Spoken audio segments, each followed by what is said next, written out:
Hi, my name is Jasmina, and I'm a yoga teacher and teacher trainer with YYOGA. And this segment is all about my favorite pose and why. And I will take you through Standing Pigeon pose, which is my absolute favorite. I teach it in every one of my classes. And it's my favorite for a number of reasons. Number one, it requires a greater level of focus because you're going to be balancing on one foot. Now, what does that do for you? Well, it pulls you out of your head just in case you have decided to engage with your thoughts. It's a way of pulling yourself back into this physical space and into your physical body. Number two, you're standing on one foot and you get to balance. Therefore, you get to strengthen the leg, the ankle upon which you're standing and balancing. And then thirdly, you get a nice outer hip stretch, which is really sweet. There are modifications if you are perhaps not super comfortable standing on one foot, if you have dizziness issues or anything like that, position yourself up at a wall or have a chair nearby, because of beautiful modifications actually to do this seated, and that'll make sense to you in just a few moments.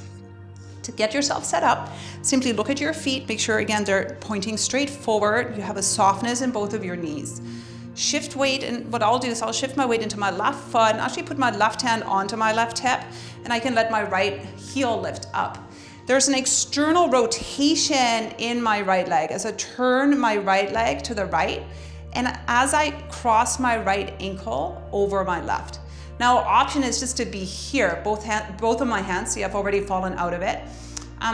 Both of my hands can be on my hips to help me stay connected to my left foot and my standing leg.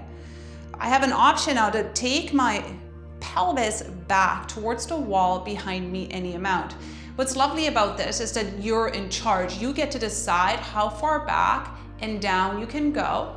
It's helpful to take your eye gaze out in front of you towards the floor for a little extra stability. My ankle here is in neutral. You have to be mindful that you don't have your foot on top of your thigh, where now the sole of your foot is going to point up towards the ceiling. Over time, that can start to mess with your ankle. So allow your ankle bone to be off your leg, and you might even take a block or a book or even just your hand to your foot and press your right foot into your left hand. You can take your right hand to your right knee and just hug in very gently. Press your hands towards each other. And you get a nice stretch into your glutes, your left leg is working, and your eye gaze stays nice and focused. And don't forget to breathe. You'll come up and you'll switch sides. Now that was a long hold. I wouldn't hold you that long in it. Let's do the other side, and I'll just set it up a little more quickly. Shift weight into your right foot. Get nice and steady, bend your left leg. You can lift your left foot off the floor, turn your left knee out to the left, externally rotate, cross your left ankle above your right knee, bend your right leg, take your hips back.